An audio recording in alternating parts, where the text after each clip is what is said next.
know what explicit learning is, the demonstration and the description, and it goes on through all sorts of things. There's nothing wrong with it. Especially if we never used explicit instruction, we would be making our job very hard if we teach, wouldn't we? Because it's so much easier to say, put your hand on your head, than to give some cue that might create it. So they're fine, but they're not all there is to the picture. Now, here's a simple task. You've got your feet parallel, and you're going to turn one of them out. It's so simple, isn't it? And an implicit approach is you've got your feet pointing to 12 o'clock, then your right foot points to around 2. You don't have to do anything, do you? You just think, 2 o'clock. If you use an explicit approach, it's a little bit different. There are different ways of trying to achieve that action.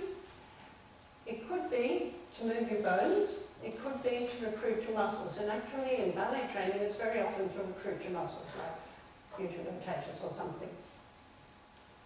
So any muscle can act in any way. So it could act as a rotator, it could act in different ways. So you've got to decide not only what muscle you're going to do, but what it's going to do. So what you might decide is, well, that's turning out your leg. So I'm going to use rotating muscles, or muscles that can rotate. And there are just a few. You could be involved in that movement of just putting your foot to the side. Then you've got to have muscles balancing it by working opposite the movement, because if you just use the ones that rotate, you're not going to actually have a controlled movement, and it's going to be a bit rough, and it's not going to be able to recover and adapt. So then you can have synergists which help.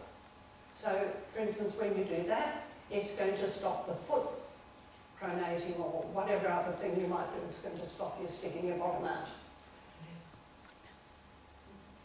And then you're going to have to decide, if you're going to do it consciously, which fibres, fast twitch, slow twitch, how many of them, and how much force, and the sequence of the force, which muscle starts first, which one eases off first, and what the interaction is between all the muscles. Bit of a problem. An even bigger problem is that most of those are not under your conscious control. So our global muscles, the muscles on the outside that are meant for large movements, are under conscious control. You shouldn't necessarily use conscious control, but you can. But the deeper muscles, which a lot of those are not under conscious control. And they're the ones that are best at doing something as simple as turning the leg in and out. So the problem with the explicit approach is that it won't organise your whole body. For instance, say you've got your leg going in and out like this, what's going to stabilise the rest of your body while you do that? Because you're going to have to shift your weight, etc. So it's quite a complex thing that's going on that we never normally need to think about. But if we start doing it in this actually activate muscles or take over control of what the neuromotor system does beautifully on its own, then you're going to strike problems. So, there's been a lot of research on explicit and implicit learning. Explicit learning is something that the person can verbalise to you when they're teaching, and you can verbalise after they've taught it. You learn intentionally, so it's not an accident. It's a slow process neurologically, which I'll go into in a minute. It's accessible knowledge, so if somebody walks up to you and says, how do you turn out your leg, you say, I have to use the rotators, etc. And the performance is related to your verbal knowledge, so if you know more of that verbal type of knowledge, you probably will perform that action better, if that's the way you're operating. Implicit learning is almost the opposite.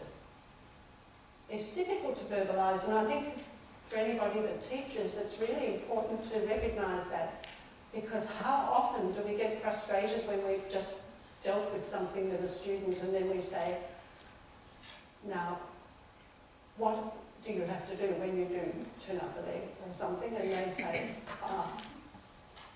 and I say, but I've told you. Well, the problem is that if it's implicit learning, they probably don't have words attached to it. So they have to translate implicit learning into words, and they hesitate and they're not sure of themselves, because always, I mean, translation is a little bit less good than the actual first knowledge.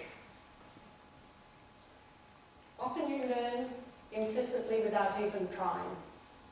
Like if somebody does something and you often see them do that and it looks really great, then you may learn to do that. For instance, babies learn to stand up without actually having to be taught. It's a fast process, neurologically,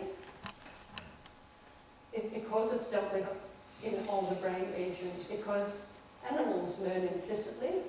So and that's a part of the older brain, when you're learning explicitly, you're using a newer part of the brain, and that's slower.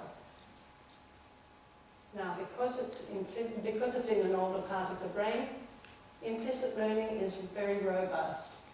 You don't forget it easily. Stress doesn't affect you. Fatigue doesn't affect you. Pressure. So it's a much more resilient form of learning. Now, the reason for this partly is that explicit cues need translation to be intended movement. So if I say to you, contract your biceps, you have to think, what's that mean? That means pull on this muscle so I can make my leg move, my arm move, my forearm move. You have to somehow turn it into something. If somebody says, use your quads when you jump, you have to think, what does that mean? Because it's not the language that the brain, the neuromotor system actually uses to communicate with itself. And that is a slow process, because when you have to think, it's slow. We think quickly, but we don't. Anyway, that intended movement is fed into the motor planner in the central nervous system, in the brain. And once it gets there, it's very fast. As I said before, the motor planner is creating this set of recipes that are going to create movements. And that creates the movement. Those are sent to the muscles, and that will create the movement. On the other hand, the implicit cues are the actual intended movement in themselves. If you think, for instance, that guy with the bow and arrow, that contains all the information that the brain needs. It doesn't need a further translation in order to create the movement. So it's a very fast way of doing it. So if you have a sensory cue or an imagery cue for a movement, which a lot of contemporary work is built on anyway, then that goes straight into the motor planner, which is much better. It also makes the feedback fine-tuning much more efficient.